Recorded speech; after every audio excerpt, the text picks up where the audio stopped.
Hey guys, welcome to the Wild Bits show. I'm Upamanyu, And I'm Meghna. and we have got a great show planned for you. We had taken a wee break over the last 2 weeks, and now we are back in full force. So, we have some very interesting topics today, starting with the headline topic where Gibraltar's monkeys are eating mud to avoid their upset stomachs, and which are being caused by junk food from tourists. And there's another quite interesting story where Water NSW, that's New South Wales, um, is in a scandalous decision. They've taken a decision, and that has caused quite a stir in the conservation and wildlife world. There is also some news from the zoo and captive animal front and how they're dealing with some high temperatures. And there are a few more interesting story. Meghna, what are those? So we're also going to be talking about how Singapore actually is halting sourcing and breeding dolphins. We know how much SeaWorld and everything else is being talked about. There's so many documentaries on, cetaceans being captive, like blackfish. We're also going to be talking about how and why forest conservation is also public health. Like, why does forest conservation mean healthy living for us as well? Apart from that, we are going to be talking about some small topics, but one of the most interesting topics is that we have found out that sperm whales communication is really closely parallel to human language. So keep tuned in, and we're going to talk about all of these topics.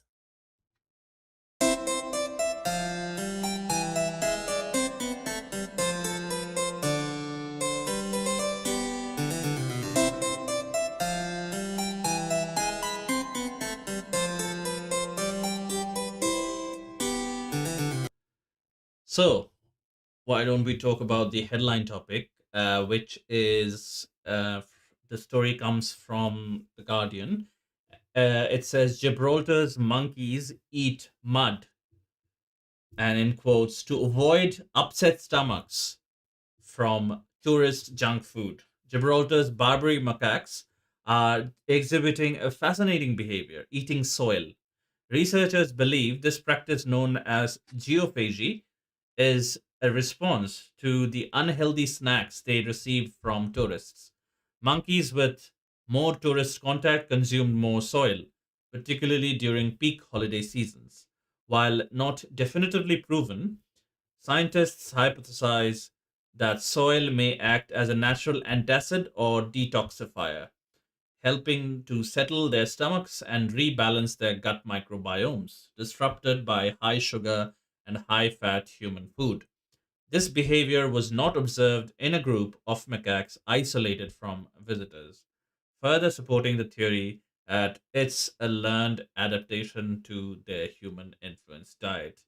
Now, this is like fascinating on so many different levels. One, I'm very fascinated that they could adapt and discover that eating soil would actually cause sort of soothe whatever problems they were having from the food, because these monkeys are quite greedy. They will come and take your food and water and whatnot, right?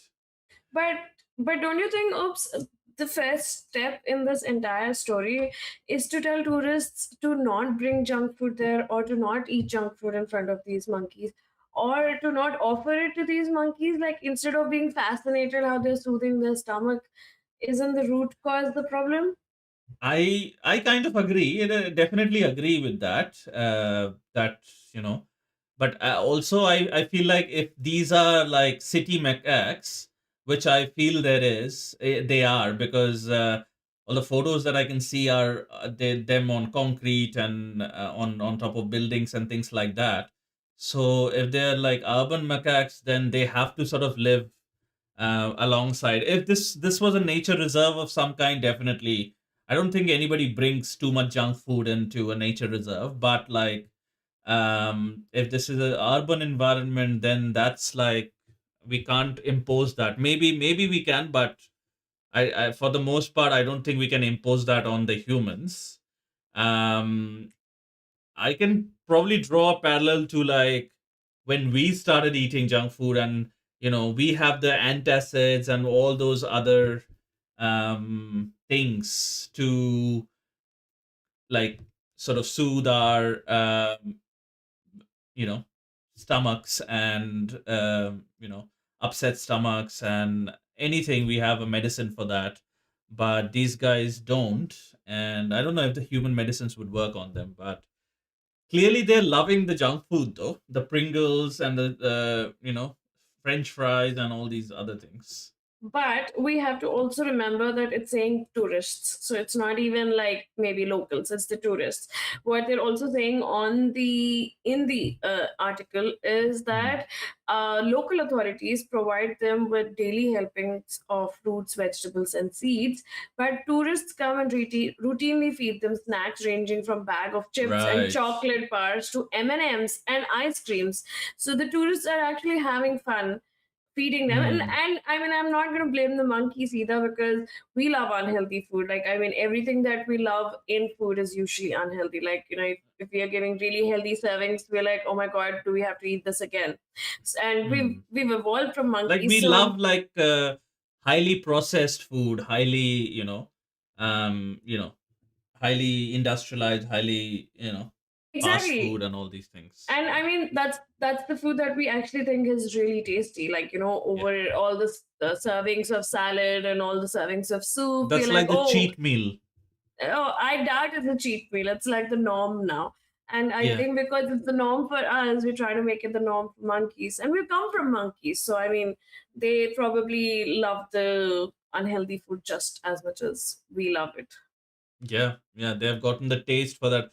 Because also, I think this has been discussed quite a few times, and we have discussed this as well. But like sugar is really scarce in the natural world. We were very, one of our guests, Alexei Maro. He actually explained that sugar is something that is very scarce in the natural world, and our ancestors too used to pile up on sugar whenever they used to, find some sugary source. So these monkeys are probably doing like that is the behavior they're exhibiting when they are like having those food. But I think you have got a point there where the tourists should be more conscious of that those wildlife there, and they should not deliberately feed. I can understand the urge to do that, some chips you're eating or something you're doing, you just feed the monkeys that. But the tourists should deliberately consciously keep their food to themselves. I mean, if there's a snatching or if there's something else out of the control, that's a different story. But more or less, they should keep it to themselves. Yeah, because there are so many boards across the world in so many places that please do not feed the animals here, or please do not Right. feed the monkeys here.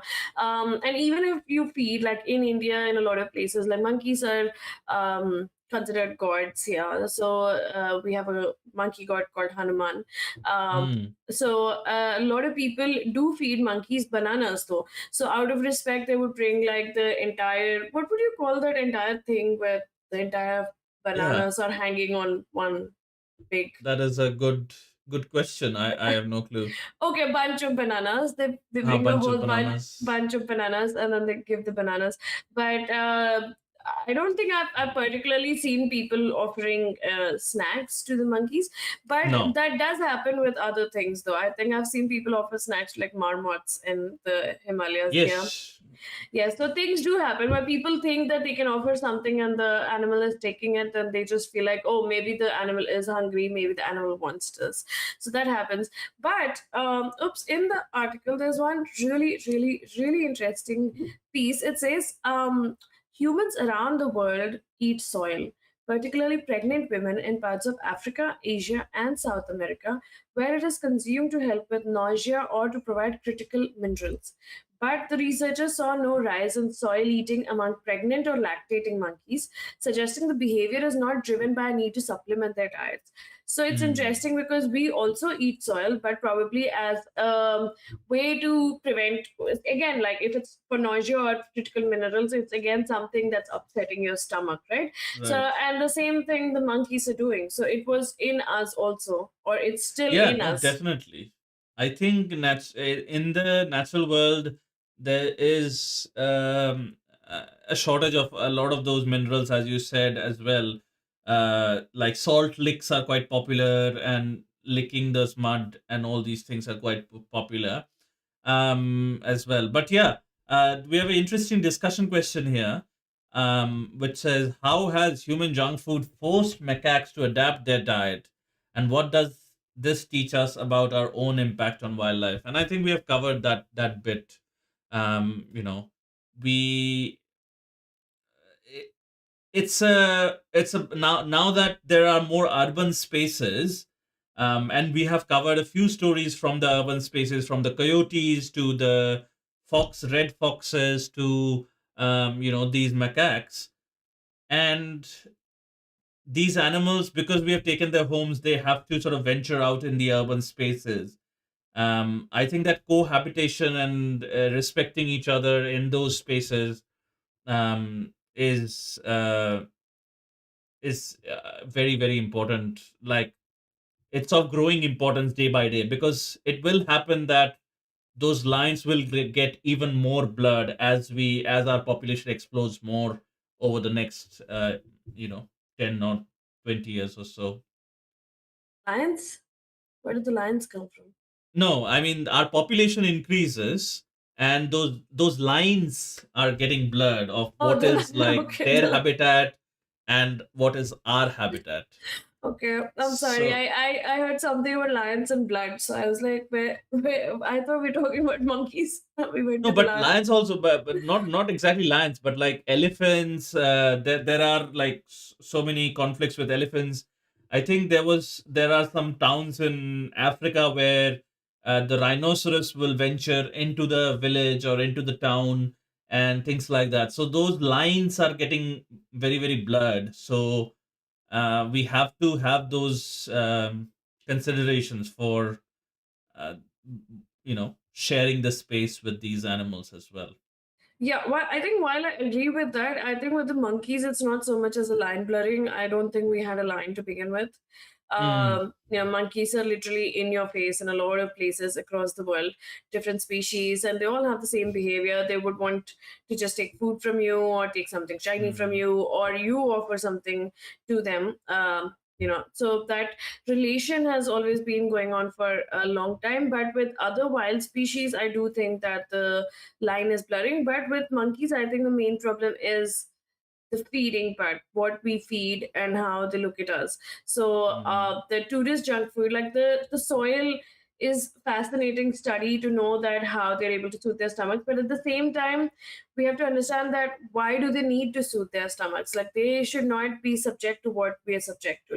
Like we already mm, have these unhealthy habits. We eat junk food, then we have these antacids, like Oops was saying, or we have some other um, what would you say, medicines to soothe our stomachs. But I don't think the wild animals should go through the same thing. And I mean, even as humans, when we eat healthier food, we don't take the supplements or we don't take the medicines. So we see for ourselves that, like a healthier diet is so much better on us, even if it means not so good for our tongue, but better for mm. our stomach. Yeah. I have this. I was wondering this when discussing this topic. Like, something came to my mind, and that is like, I think humans, as humans, we have this fascination with like feeding animals. Like, wherever you go, if there are like animals around, either there will be, either there will be, we'll be trying to feed them something of our food. Like you gave the example of marmots or these monkeys, for example. Or there would be like a station, like an information center, or like a office where you can get like a bag of food, buy like a bag of food and feed those animals. I think there is a fascination that we have, that any animal we see that approaches us or is close to us, we have to feed them something, or reciprocate them approaching us. I don't know where that comes from, but I feel like it's a pretty universal sort of habit that we have. I think it comes from the fact that we think, or it's probably from the fact where we feel like maybe the animal is starving, maybe the animal is hungry, or Mm, maybe that, because you help out the poor people on the streets also, and the poor people mm, can be vocal about their hunger, but the animals cannot be. And a lot of animals, especially like let's say stray dogs, they would come wagging to you if you have like a bag of biscuit, or if you have like a pack of biscuits or something. So mm, you do feel the tendency to feed them. The problem mm, is when the lines get blurred between something like a stray dog that scavenges from the road, and something like a wild marmot which is not looking to scavenge, which is not looking for your food, which alters its feeding habits. So there has to be some line drawn between what animal you can feed and you shouldn't feed. true. I think that's a good point. Like, um, you know, there is that point of like us giving food to the wolves is what made them into dogs. So I think that's in our DNA somehow, that we offer food to animals and we think that they would be our friends or something like that. But yeah, no, that's a good observation. But I think the only thing here to be done is some caution, in part of the uh, you know tourists, and like exercising some sensitivity towards the wild animals. And yeah, that's the only thing that would be a parting thought for this topic. Yeah. Yeah, and I think we will try to get this researcher on board if we can, because it is definitely interesting. We would want to know how exactly does the soil help? How did the monkeys actually find out that this can help, and then impart it to the other monkeys? So Yeah. obviously, some monkey tried it and then told the other monkeys this is what they should be doing. Yeah. Yeah. That's an interesting one. Anyway, should we move on to the next one then? Yes, of course. Okay, moving on to the next one is it's a very simple headline, and it's from Manga Bay. It says why forest conservation is also public health. A recent study from Madagascar has sequenced the complete mitochondrial genomes of two endemic tuft-tailed rat species, Illyrius webi and Illyrius minor. This genetic data provides a crucial baseline for identifying and monitoring native rodent populations. Field observations reveal these native rats exclusively inhabit intact forests, while degraded areas are dominated by the invasive black rat. This stark contrast highlights a significant shift in rodent community composition directly linked to habitat degradation. Understanding these species distribution patterns is vital not only for biodiversity conservation but also for predicting potential changes in pathogen dynamics across different landscapes. The researchers underscores the ecological impact of habitat alteration on native fauna. So basically, there are two types of rats, one only in intact forests, one in fragmented forests. And the fragmented or degraded ones are the ones probably the rats that we're dealing with.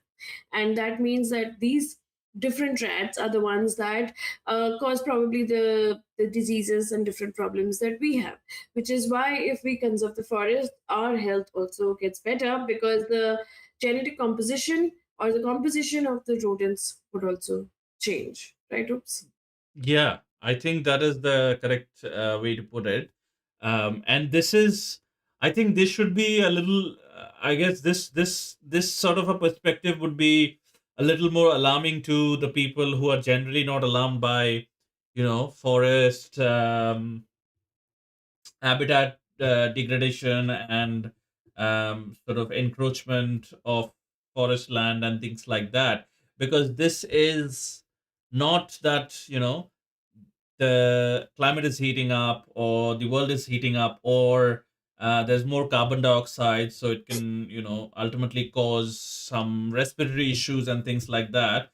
This is more, you know, more apparent, where these rodents are causing some diseases and spreading some diseases and things like that. And I think rodents is something that is pretty much universally hated, because they are so much in number, and they're found almost in every city nooks and crannies and things like that.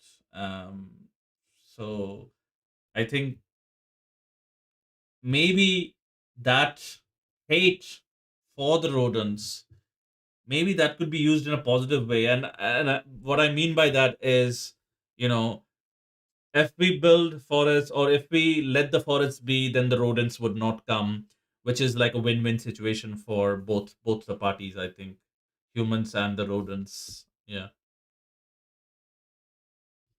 Yeah, and it's really surprising because we do use rodents, so we use like mice in the labs to test on everything that's tested later for humans. It's first tested on animals, and there's still a lot of animal testing happening, and the majority animal testing actually happens on rats and mice. And 90% of our DNA and their DNA is actually, it matches, which is why all the tests are done on them. So they actually sacrifice, or they are sacrificed for us. And still, we hate them with such a vengeance. I mean, they're literally the reason that we are alive. Yeah, rodents are pretty universally hated, I think, but they're so much in number also, Meghna. Like, it's too much. Can we say that? I mean, after being 8 billion people, do we get to say that? I think they cause some infestations, and they have been the cause of some major plagues in the human history. you know. So rodents, I think there is a universal hate for it and universal fear. It's a deep rooted fear, because a lot of plagues and lot, like, as we started urbanizing, I think rodents were the first wild animals that found a safe space in our urbanized environments. And And probably pigeons. pigeons, yeah, rodents of the sky, as they're called. Um, Yeah, and yeah. I think this is actually the major point in this study as well. What they say is that there are obviously specialized rodents, or generalized rodents and specialized, and this is with every species. So the specialized, or the ones that need certain environments, are the ones that would first vanish as soon as you cut down their environment.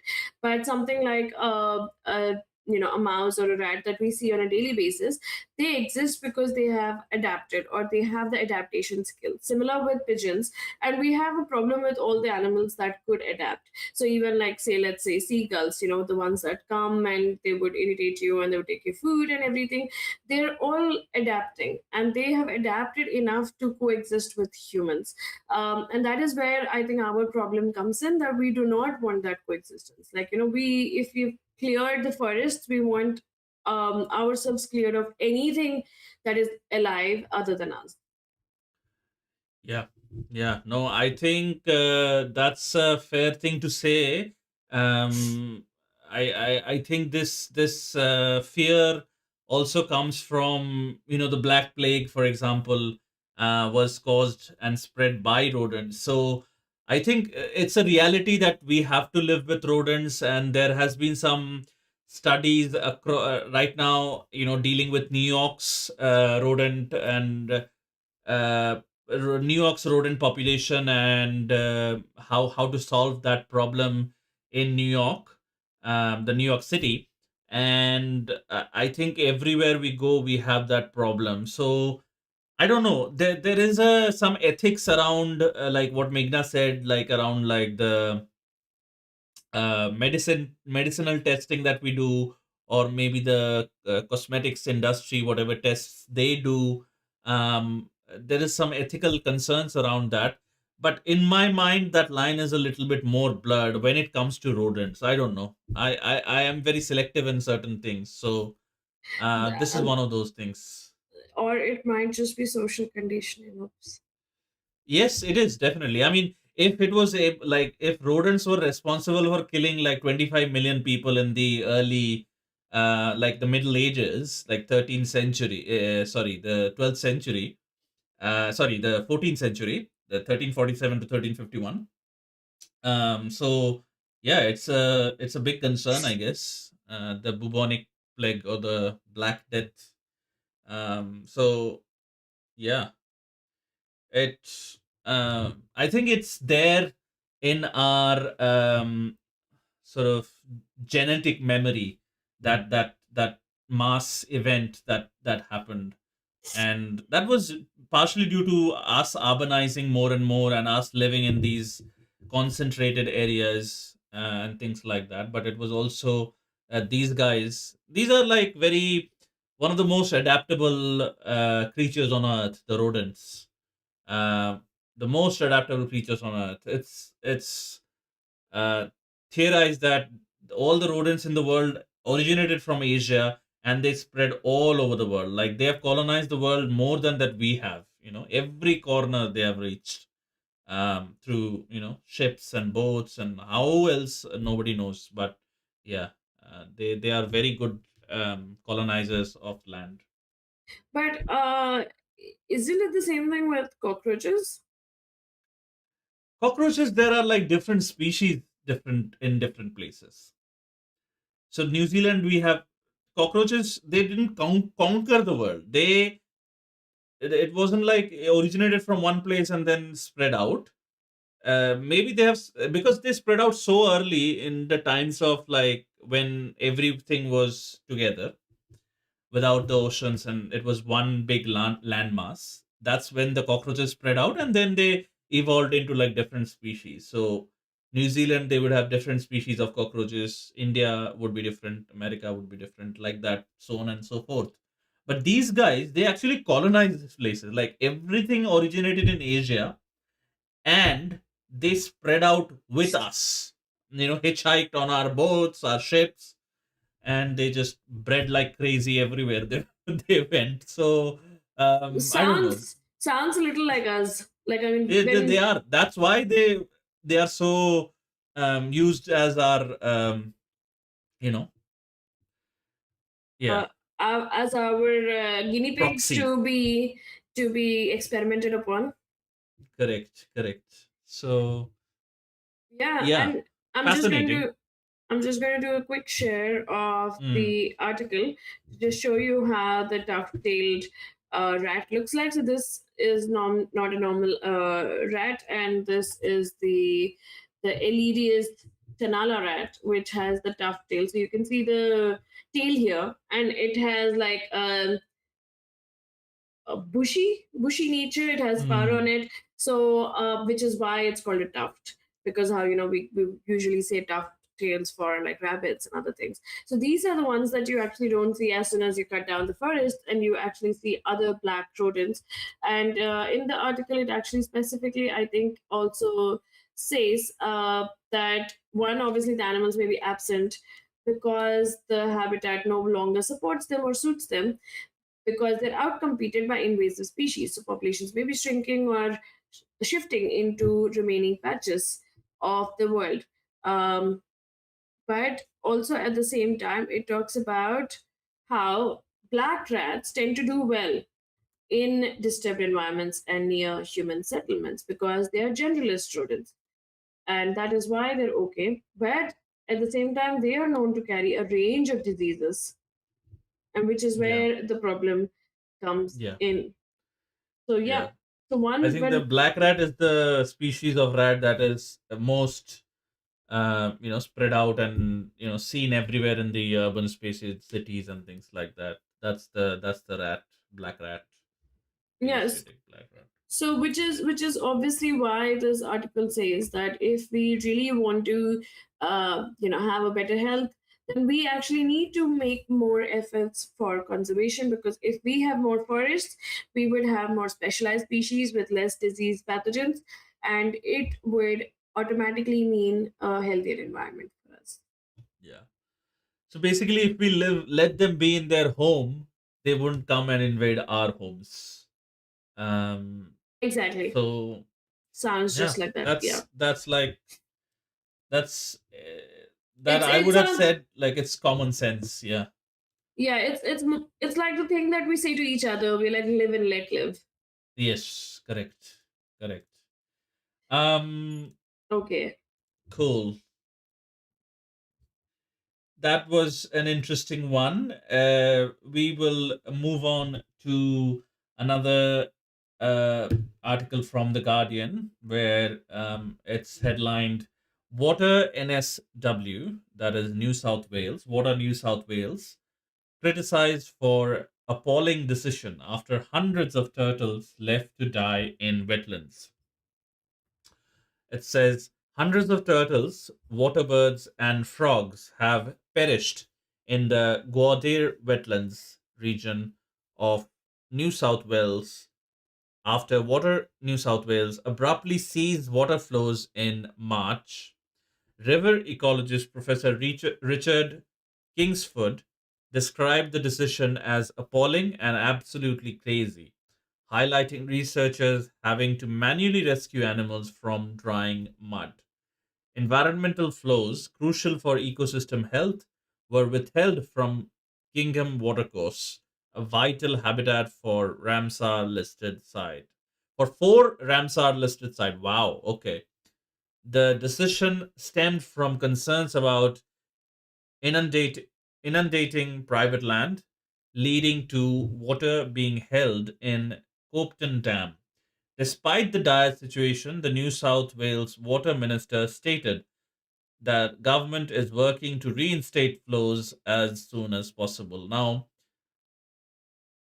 here the question we have is how can bureaucratic langles be prevented from causing environmental devastation and animal deaths?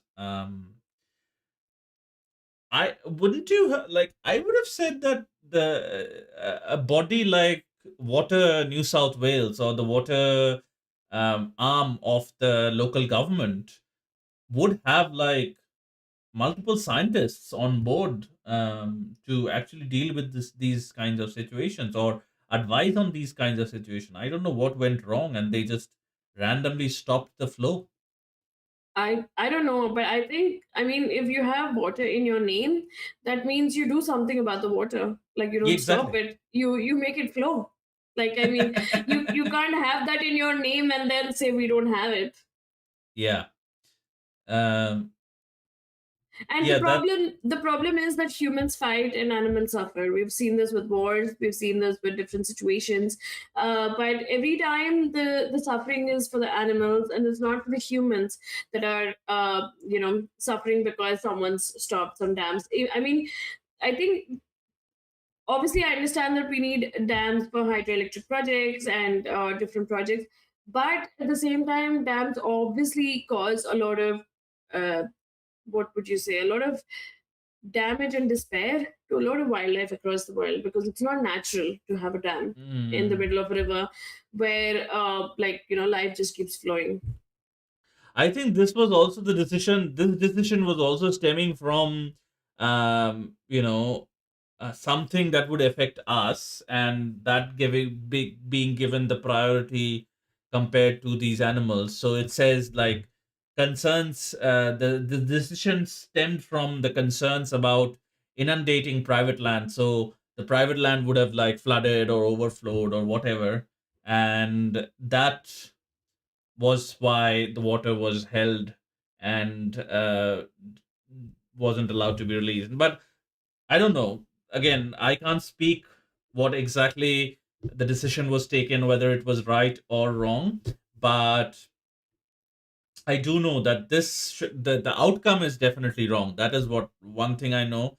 I don't know if they could have regulated the water some a bit instead of stopping it. They could have like reduced the flow or something like that. I don't know what are the tools available to them, but the outcome I can definitely say this is not the right outcome.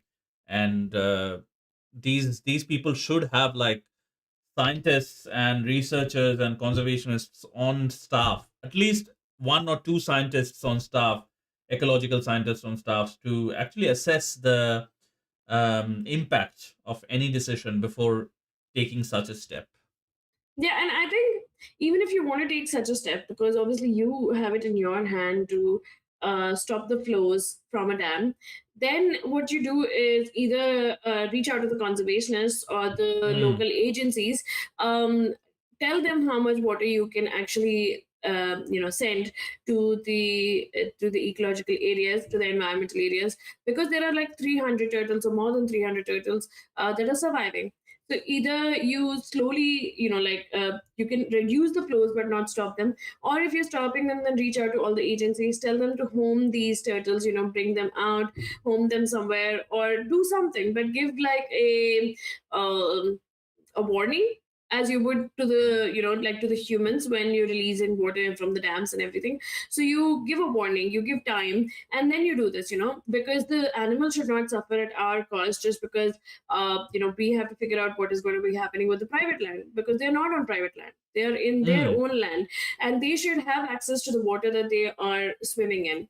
And there's actually yeah. then one very disturbing video in the, I think, Yeah, I was article. just going to Yeah. share it. Just a quick warning, but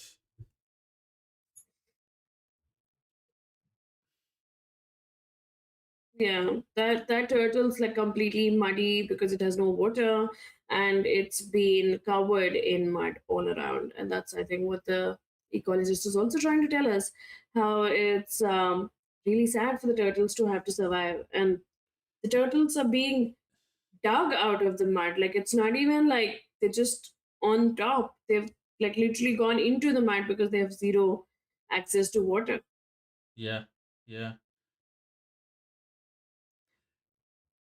And this is, I think this is the nice part, where ecologists go in and save them. But when there are ecologists willing to help, why do the government not reach out to them earlier, so it doesn't reach this position where they have to be rescued? Yeah, like from the looks of it, it feels like it did not have to reach this state, because this looks like parched, like really parched land. Um, this does not look like, it just happened over a few days or like overnight or something like that. It looks really like a parched land, and that means it happened.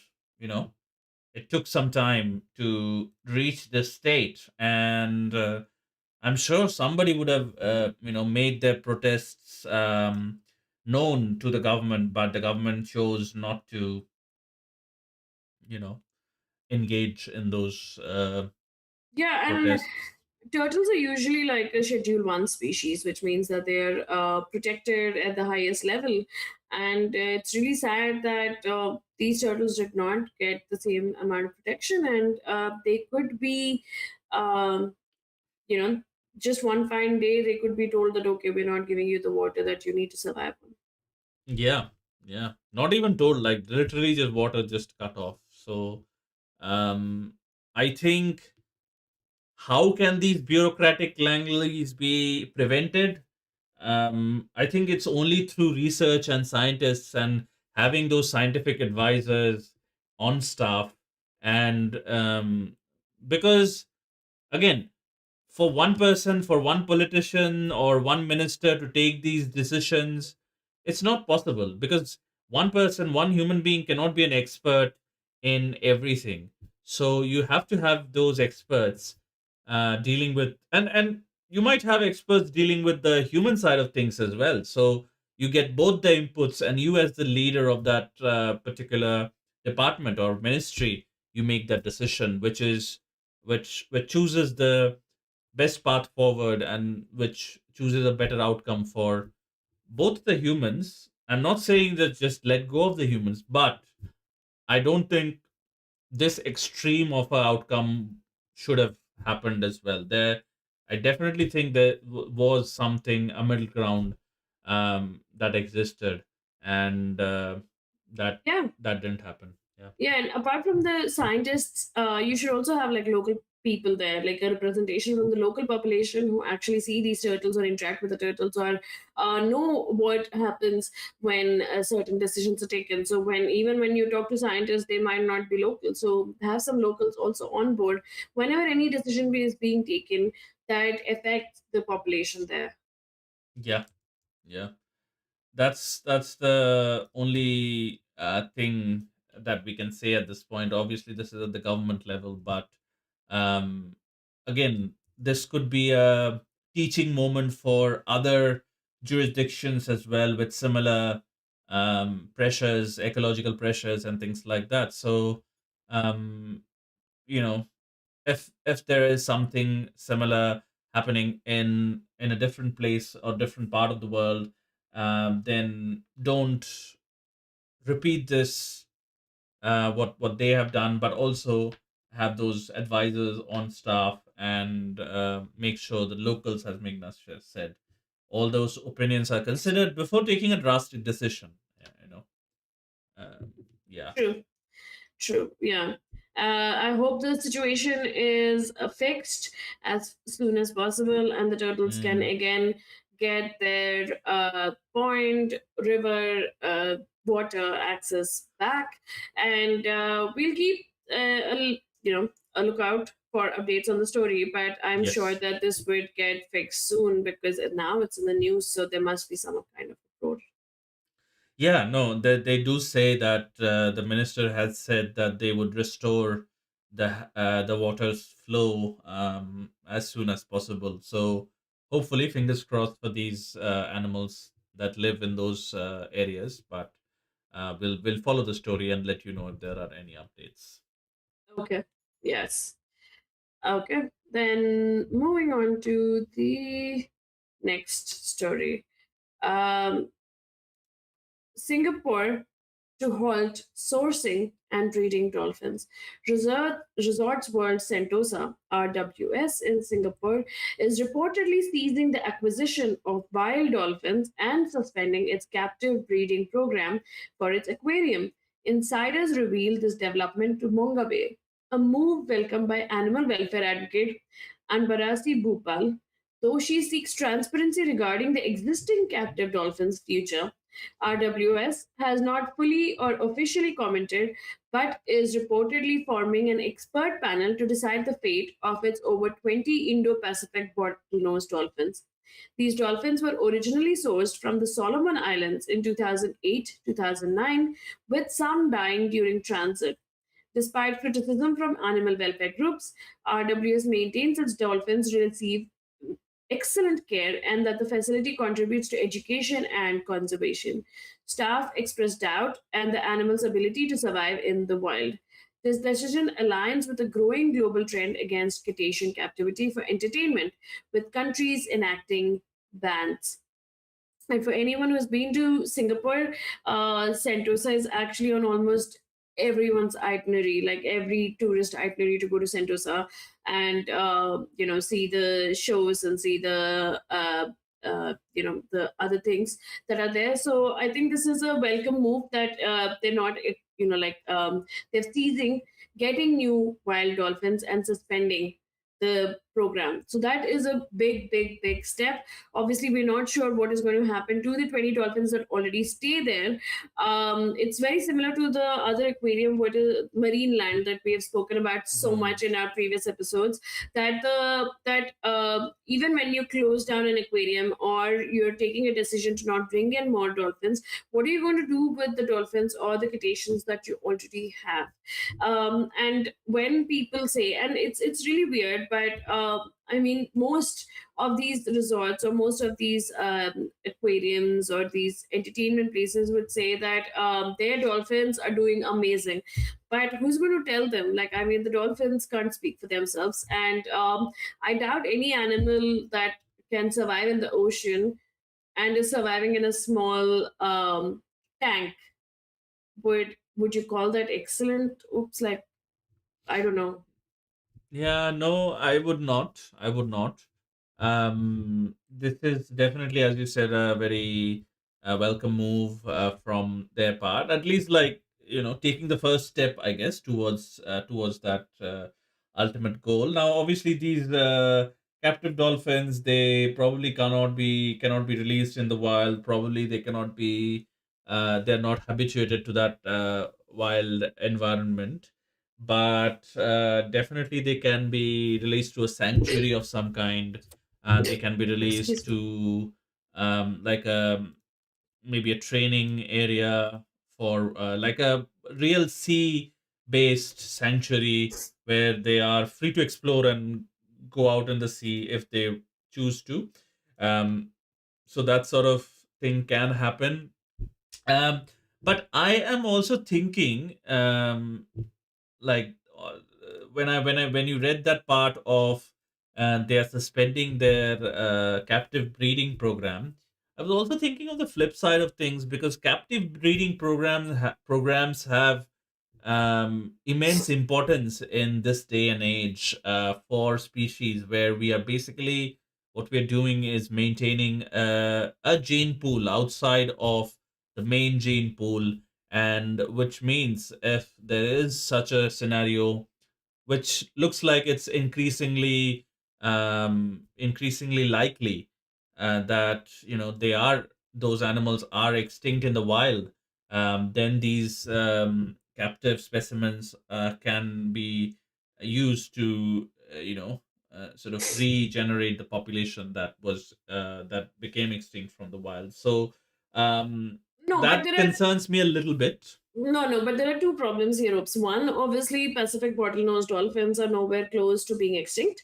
So we shouldn't have a captive breeding program until and unless it reaches the stage that we actually need them to be extinct. Secondly, when you have a captive breeding program, then it is the same problem as the captive dolphins that are already there. That can you actually release them in the wild? So with cetaceans, I think it's going to be even more tricky than, like, let's say the northern white rhino that was in captivity, and they were trying to mate and they were trying to breed. So breeding should and captivity should only and only happen if you feel like, okay, we can save this species now by breeding it. The gene pool thing doesn't stand for me. Like right now, if it is not at that stage of endangerment, we do not need to have some in captivity and make them suffer. So we need to No, only but have the think yeah. about think about it like this. Like those in that infrastructure needs uh, some time to build up and build out. So again, we as humans, we are guilty of keeping everything till the last moment. So that's where my concern lies. But maybe it's a non-concern, maybe it's not really a concern right now. But I think if they have set up a breeding program, they should not, like, again, it can be See, a UN level decision the that breeding there are five program. breeding programs in the world, and those are the five breeding programs that continues, and everything else gets shut down if they want, like, whatever, because obviously the resorts will have their say as well. But there can be a global decision that, okay, five breeding programs all over the world, but completely shutting every breeding program down, that's where my sort of concern lies. Sorry, I went like a little bit further than just shutting down a Sentosa, but like yeah. Okay, there is one thing about saying that you should keep a breeding program in a resort. There is no scientists that are actually overseeing it. It's just a breeding program so that they can have more dolphins for more entertainment. We need to shut down Mhm. those breeding programs. The I breeding think program that that as well. you're talking about is actually for the better of the dolphins, and that is not this breeding program. Those are very selective breeding programs that are overlooked by scientists. Here, it's literally talking about sourcing wild dolphins and breeding the captive No, dolphins. but do you not think that I wouldn't believe that, because every zoo, every breeding program has to be monitored by a scientist, by a wildlife zoologist of some kind, because otherwise the breeding programs cannot be a success. Every zoo has the breeding programs, and every zoo will have a team of scientists, not only one scientist. They will have a team of scientists who are monitoring this breeding programs everywhere around the world. So I But don't think like it won't, but it is not a sanctuary. It is meant for that. It is not a sanctuary. That I agree with. That part I definitely agree with. exactly, like in zoos or in this resort, even if there's a wildlife ecologist, they're looking for breeding it again for entertainment. Even zoos are for entertainment, or I mean, we can call it education as much as you want. But to see a captive, animal that was meant to be wild and free, it's not so much of an education because you can go teach children now. You can take them to an actual sanctuary. You have AI, you have holographic images, you have a lot of things to play around with and actually hold captive animals and show them for entertainment or education. So the breeding programs that you're talking about, which is actually good for the animals, that idea is fine. That where you're saying that there should be only 5 breeding programs, but they should be something that's maybe what do you say, approved by like a wildlife legal board, so you know that the breeding that's happening is absolutely ethical.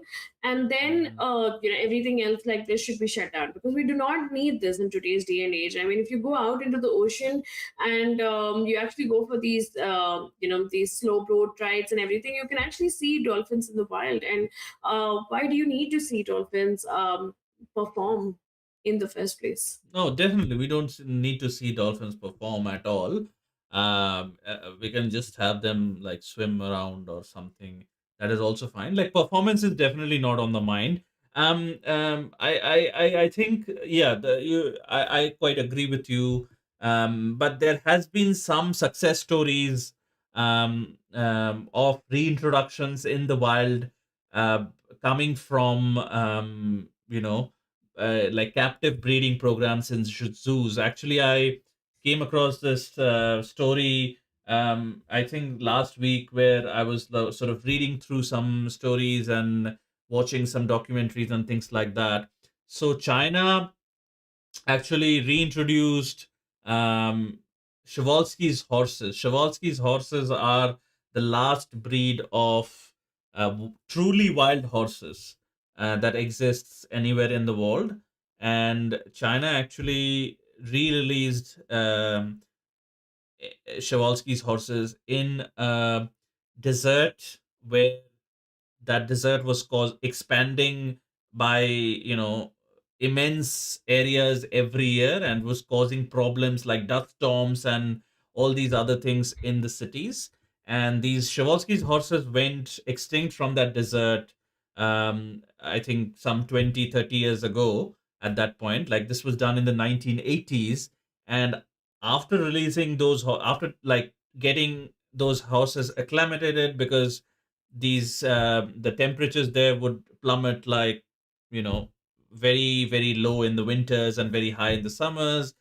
These horses were in air conditions, roomed in the zoos and things like that. So nobody thought this was possible, but they stuck with it, the reintroduction. And when finally these Przewalskis, this, I think there were like 24 or 40, I'm getting confused by the number, but a group of Przewalski's horses were released um, in that basin, and within a span of 20 years, they grew to a number of like 500, and that desert completely transformed into a luscious grassland, and the desert is actually shrinking. So that sort of comes to mind when I think of like one of the, and there has been success stories like this. Like, the more I read up on that, there has been a lot of success stories like this, with reintroductions of like zoo bred animals into the wild, and changing the environment almost, Yeah, but that for is the that better. is yes, but that is a small bit of it. And secondly, only if it is actually needed. That is the main part of a captive breeding program, that you should have it only if it is needed to protect the animal. It should not be for entertainment. It should not be because we want to keep a captive animal. It should not be any of those things. It should be No, only agreed. for the animal. And in this case, I mean, with the dolphins, the dolphins that are probably bred in captivity, they don't even know what the ocean means, or what the how it is to survive in the ocean. But for dolphins that are being sourced from the wild, I think that is really heartbreaking. I mean, Yes. one day you're swimming in the ocean, and the second day you're in a tank, and you probably don't even understand why you're there. Mm, yeah. No, definitely agree. I think the entertainment purposes, yeah, definitely should stop. They could probably convert the Sentosa world into like a sanctuary of some kind, build some tanks that are more connected to the ocean, or something. And yeah, I think that that would be a good outcome, like in long term. But I don't know if they are ready to get off all the profits that come from these dolphins. But one can hope. But this is definitely a very positive step from um, uh, a, Singapore. S- a Singapore and their whatever the resort is, World Sentosa. I'm sure they are motivated by profits, but um, yeah, this is quite, I would say, surprising in some levels, but very positive. So credit where credit is due. Actually, Yeah, yeah, yeah. definitely. And I think it's great that there is this growing trend that, we do not need cetacean captivity. We do not need to hunt cetaceans. And that is growing across countries. And like even Mhm. countries like Mexico, Canada, and France have banned, cetaceans from being captive. And Singapore has added to that list. So I think that is great that more and more countries are understanding that we do not need captive animals. True, true. Absolutely agree. Absolutely agree. But yeah, nay, it's a great positive story, and I think we can Yeah. move on to the next one. Um, this is I'll do a short and like fun one as well. Um, to break up the zoo. Um, this is also a captive bird that I am going to be sharing with you. But this is a story from National Geographic, which is basically titled "Watch Bruce the parrot defeat his rivals with only half a beak." Bruce, a Kia parrot, missing his upper beak, has defied expectations by becoming the alpha male in his circus at New Zealand's Willowbank Wildlife Reserve. So, researchers analyzed Bruce's interactions with other males, discovering he employs a unique jousting attack using his feet and lower back to defeat rivals. Lower While beak. this lower beak, sorry, to defeat rivals. While this impairment might hinder survival in the wild, Bruce has adapted remarkably in captivity. Kia, an endangered species known for their intelligence and cheeky behaviors, typically rely heavily on their beaks for survival tasks like foraging and grooming. Bruce's innovative combat strategy demonstrates extraordinary capabilities and problem solving skills, highlighting the species' remarkable cognitive abilities. This is so fun. I will just quickly share you know the video where Bruce is being like the boss in there. So there you can see Bruce with half a beak, and see how he attacks the other males there. See how his beak is gone, half a beak, and he is attacking those males like he is in charge. Let's see if there are any other videos. Yep, there is one. It'll be a close up of Bruce. Yep, there you go, with his half a beak. Yeah, and I think for those who did not know, Oops actually has a documentary on Kias and their intelligence. It was part of our first year student projects back in New Zealand. I mean, for me, back in New Zealand, he's still there. But and Oops, I think you met Bruce, haven't you? Yes, I have. I have. That's a good memory that I had. I think I also took like a few selfies with Bruce, and yeah, it was a great time there. Even when I was there, this was I think back in 2019 or 2020. Bruce was still around, and yeah, it was a good time there. My film, I think, is available on Vimeo, and probably at some point I'll upload the film to this channel as well. But It's available on Vimeo if anyone wants to see. It's called the forests. Sorry, it's called the Birds of Play, and yeah, it's about Kia intelligence. As is mentioned in this article, Kias are very cute and intelligent creatures. They will like you know tear your backpack apart if you just leave it there without supervision and things like that. So yeah, very very cool. That's again Bruce there, you know, playing with the I camera. did want to ask one thing though. If we had Kias as many as we did have pigeons, would we still find them cute if they tore our backpacks? No, I don't. Even now, we don't when they get up to all their antics. I think we don't find them very cute. No, But people do. People do. I mean, tourists literally come and leave their bags and interact with the kiosks, and they want to film that. Like, I mean, they literally want to see the kiosks do that. yeah, I think there is the phenomena of rarity and something being rare and something being valuable is, I don't know, ingrained in us. Like all the gemstones, pearls, for example, like it's literally the excrement of uh, the clams, and that we find attractive because just because it's rare, it was rare at some point. So yeah, that is a very ingrained human condition, I would say. You're right. I mean, if we had a ton of diamonds and gold, then we would be like, yeah, we don't care about gold and Correct. diamonds. And then we would probably care about something else that was rarer. Right.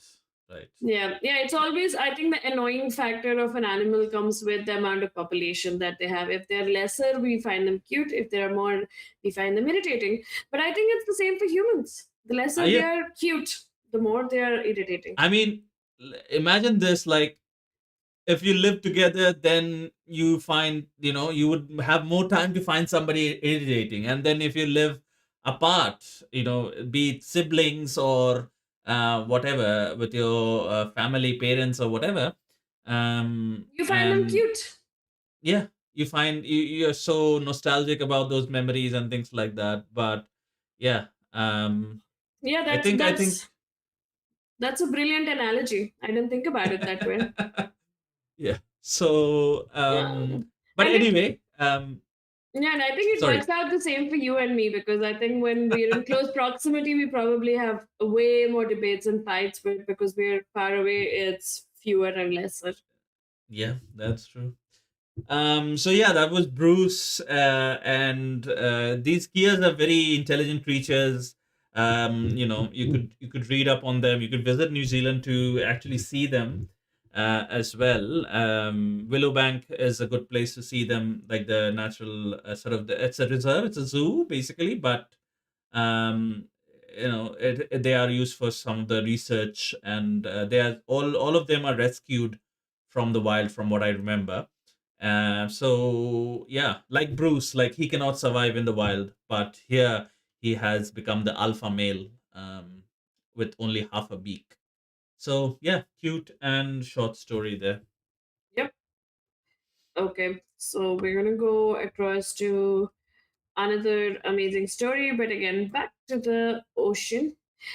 Hmm. It says sperm whales communication closely parallels human language. A study finds. A groundbreaking study reveals sperm whales possess a communication system remarkably akin to human language. Researchers analyzing sperm whale clicks, known as codas, discovered they utilize an alphabet and form vowel like sounds. The structure and variation of these vowels mirror patterns found in human languages like Mandarin, Latin, and Slovenian, employing short, elongated clicks and rising, falling tones to convey meaning. This intricate system, detailed in the journal Proceedings B, suggests an independent evolution of complex vocalization. Project SETI, which has been studying sperm whales of Dominica, highlights these findings as a significant step in understanding cetacean communication, revealing a profound parallel to human phonology in an animal species that diverged from humans over 90 million years ago. How Mm, amazing is that, that we had diverged 90 million years ago, yet language can be so similar. mm. Yeah, and I think this was uh, I guess um, more highlighted by one of our guests, Maria La Console, and also where she did the experiment with newborn chicks and their response to the sounds of Booba and Kiki. So I feel like as we study more and more animals, we are discovering these remarkably similar things that they do to us, and also like how intelligent they can be, which is very important to highlight. I feel like. Yeah, and there are actually these memes where they're like, the sperm whales are telling each other that, oh, I think the humans are really close to decoding our language, and yeah, so they're like, oh, we need to probably try to find a new language, or we need to find something new to do. And with the sperm whales, actually, the very interesting thing is these clicks are even more predominant, or they're more vocal to each other at the surface. And a lot of sperm whales actually gather together at the surface, and this is where they're really social and vocal. And this is where these recordings have been their voices have been recorded, and that is where we're trying to find out, and we found out that they actually have alphabets and vowels. That is a great discovery. Again, something on our radar to bring on the researcher if we can. But you were going to play something, I think. Yeah, I'm just playing the video that it says how sperm whale communication is similar to Mm. language. You just heard a sperm whale conversation, adapted for our human perception of timing. Whales communicate seemingly slowly, and humans initially thought of their clicks, called codas, like an alien Morse code. But as we examine more carefully, our speech and their speech are remarkably similar. Timing is what makes clicks into vowels and vowels into clicks.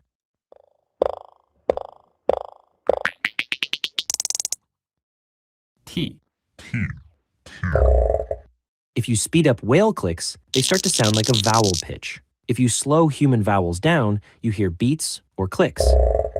Human languages combine tones and vowels. In Mandarin, for example, the syllable ma can have rising, level, and other tones, each with a different meaning. Ma, ma, ma, ma. In sperm whales, a coda can be 1 plus 1 plus 3, which is akin to a rising tone, and 5R, which is akin to a level tone. Like human languages, whales combine tones and vowels. The two vowels we have found are discrete, easy to transcribe with our human letters. Like in Latin, whale vowels can be short or long. They can have rising or level tones like in Mandarin. This makes whale vocalizations one of the most complex in the entire animal kingdom.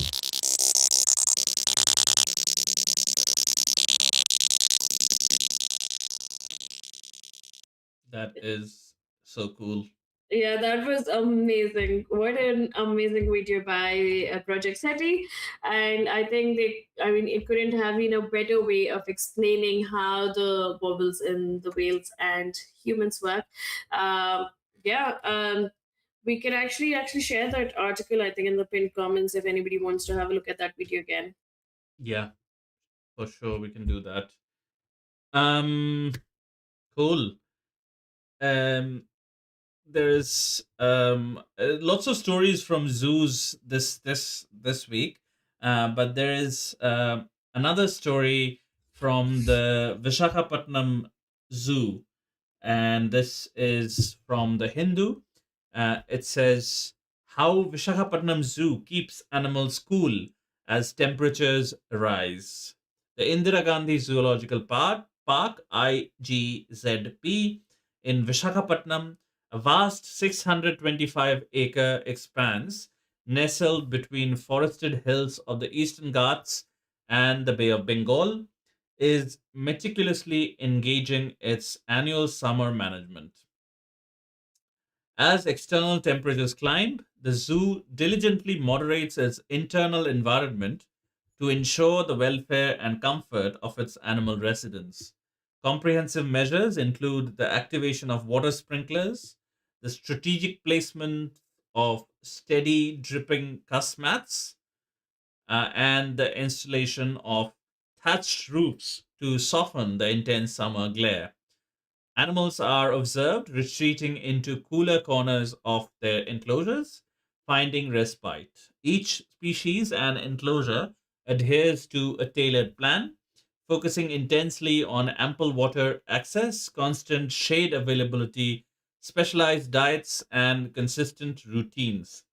This holistic approach is crucial for maintaining a narrow band of comfort for all inhabitants, effectively mitigating the harsh impacts of the rising seasonal heat. So, again, like zoos and their um, viability apart, this is good move on their part, on the zoo authorities' part, just because otherwise, these guys would probably die of like a heat stroke or something like that, just because this is not their natural environment. Yeah, I think that's a good point that you said. Let's not talk about how zoos are good or bad, because that is a debate for another day. But obviously, um, in some ways it can be a bittersweet story in the sense that they're all captive, but at the same time they're being taken care of, and they're getting access to cooler places and water sprinklers and water access. A lot of animals in the summers in the jungles also suffer and die because they do not get access to the water. Obviously that is the Mm, natural course of life and that is how it works, but climate change and the way that the earth is heating up, it's actually very unnatural even for the animals to adapt that quickly. mm, Just last week or last week, there was an article that said that 95 out of the 100 hottest cities exist in India, and India is really blazing. Like it's really hot, and it's hot, like way sooner than it should be. Like, so May is supposed to be like the beginning of heat waves, but it's gotten hotter way earlier than May this year. And mm.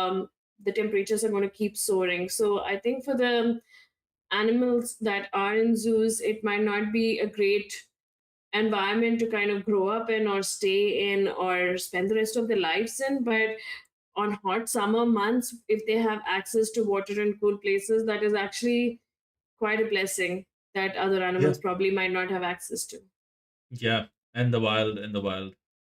So yeah, it's also good to see that they are engaging in that sort of management and careful planning of the entire thing. Um, yeah, it's yeah, the hotter cities does mean that they have to take these steps, um, you know, as much as possible. But yeah, the management is, from the sounds of it, management sounds very holistic and very carefully thought through, and things like that. Yeah. Yeah, so that is a nice. I don't know if it's if it is nice. It is nice in some ways. Short story, and Mm-hmm. uh, mm, I think I have only so much to say about it. Should we Yeah. move on to the Yeah. next one? Yeah. Definitely. Let's do that. Okay. The next one is an article from Manga Bay. It says marine resource conflicts in Africa revolve mostly around access.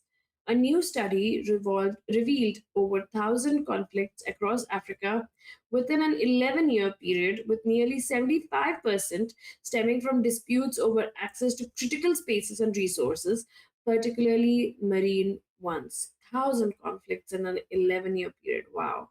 Published in Mm, One Earth, the research pinpoints underlying drivers such as illegal fishing, changes in benefit distribution, weak governance, and human induced resource degradation.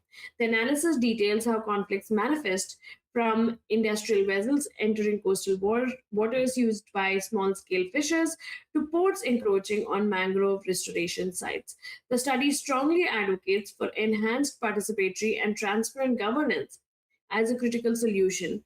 Lead author Elizabeth Selick from Stanford University underscored the importance of embedding affected groups in decision making processes to avoid future clashes. Without these vital reforms, the study warns these persistent conflicts could significantly derail African policymakers' sustainability and equity goals, necessitating immediate and inclusive governance interventions. And I think this Mm, this is something we spoke about even with the turtles. Like you need to have the locals involved. And here there are conflicts. Like 1,000 conflicts is a really big number, and 75% are from access to critical spaces and resources. And obviously if there is a port coming in where there are mangroves or there are bigger vessels entering where you have small scale fishing vessels, then there would always be a fight because the locals are trying to just survive. And these big companies would come in, they would have a port, they would have these big vessels, and they would probably be exporting most of their catches. And that means that the locals are left hungry, starving, and just in a really bad state. mm, mm. I think these kinds of issues are I don't know who is the person that is or the body that should be responsible for looking at these things and making sure that these things do not happen. Um, you know, these kinds of uh, yeah, things do not repeat itself, or this can be smoothened out once and for all. I would say the government, but um, there might be some roles to be played by the citizens and the scientists as well. Yeah, and I mean, when the locals are being affected, then as a government, you need to prioritize your people. Like Mm, one, obviously, you prioritize your GDP, you prioritize your economy, you prioritize your profits, but not at the livelihood of the locals. You need to right. make sure that your people are comfortable and whatever they're doing, because mostly small scale fishers, they do not damage the environment, because their survival literally depends on the water. They actually find the oceans, the rivers, they find them really sacred, and they do not impose such practices that could clear the oceans out of fish, or damage the ecosystem or damage the corals in any way. But with industrial trawling, we know that they just like scrape the entire bed, and there's so much bycatch, there's so much killing, there's so much damage. So the governments need to start, just like governments are now saying let's ban captive dolphins. There should be a let's ban industrial trawling. There should be more and more focus on local catches and local food. Absolutely.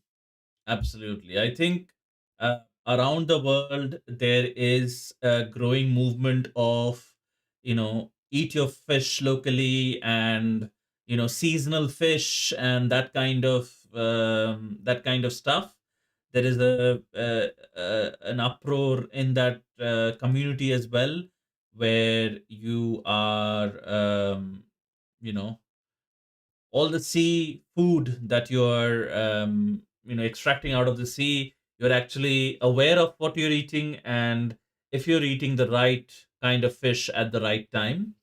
And every country or every city or every fish eating community will have such a tracker, so go check out your local tracker for those things as well. And I think it's the world we have built is of that is one of supply and demand. So obviously the government can do a lot of things with uh, some laws and things like that, but there is a lot to be done on an individual's part as well, what we keep talking about.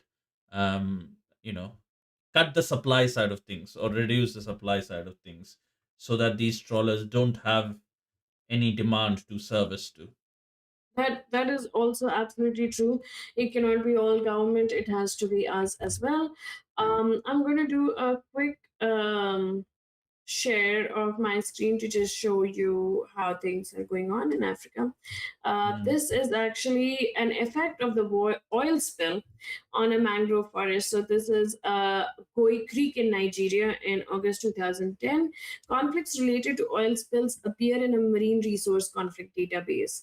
So this is one of the conflicts that they have recorded because this marine area would have been an area where the fishermen used to go, and mm, now because of the oil spill it's all dead, it doesn't even exist. So this is one of the ways that the bigger ships have actually caused a problem to the local people. Then there is a city of Takoradi, Ghana, is visible in the background. And if you see, the fishing harbor is full of canoes, and it's a very sustainable way of fishing. They're all canoes. There's no motored boats. It's just all slow, nice way of living life. And then if we see this, this is Madagascar. There is actually a small scale fisher with a net, and he's setting the net close to the shore as we see an industrial trawler in the distance. So the mm. industrial trawler is fishing off in the distance while the local fisher is using a small fishing net to catch his fish. And this is the Ye- local ladies and the fish sellers in the neighborhood, the ones who Yeah. actually are suffering. Yeah, I think individual fishermen can only go so far, and they can only do so much fishing in one day. I think it's no comparison to the industrial level trawlers and things like that. So yeah, absolutely, you're absolutely right. Those kinds of and that is something that can only be stopped when there is a reduction in the demand. That is the only way um we can stop these trawlers, because as long as there is demand, these trawlers will keep on operating. Let's not kid ourselves there. Yeah, I think that is definitely the thing. But there should be like a revolt at both levels. Like the governments need to say no more. We need to protect our oceans, and the people need to say no more. We need to protect our oceans. So it has to be like a hand in hand, because with the access of food across areas that you do not access, it also affects how our gut and our body responds. Like why a lot of people say eat local is because local food grows in a certain season and is good for your body because you're supposed to be eating it in that season and not something that doesn't grow locally. And our diets have also been shaped by that. Like if you take the example of just India, it's a wheat eating economy in the north and it's a rice eating economy in the south. It's only because that is what grows there or what used to grow Mm, there. So everything should be local. Or something like avocados, if you're in New Zealand, it makes sense to eat avocados because they're cheap, they grow there. But to have mm, avocados all the way in India, unless they're locally grown, which is happening now, it doesn't make a lot of sense to have those imported avocados. It's the same with fish or with meat, like all the imported meats. Doesn't make any sense because it's not local, it's not good for you. yeah, yeah. um I think that's all that we had to say about those things. And There is one uh, short story if you want to cover that. Oops. oh, yes, there's one remaining. Yeah, yeah, that is the one. Oh, this is a good one. This is from the BBC, and this says one of UK's rarest flies returns to the Cairngorms with the help of jam jars. Okay, the critically endangered pine hoverfly, one of the UK's rarest insects, is making a remarkable comeback in the Cairngorms National Park, its last British stronghold. Facing extinction with just 50 individuals 7 years ago. Wow. Like identifying flies, and that too, like such small flies, and then identifying how many individuals are left. That is some task from the entomologists, but kudos to them. But anyway, conservationists at the Royal Zoological Society of Scotland, RZSS, have successfully bred and released 30,000 hoverflies. This number now almost doubles the human population of the park. The innovative breeding program, which began in 2018, ingeniously used common household items like jam jars and hummus pots to rear the larvae.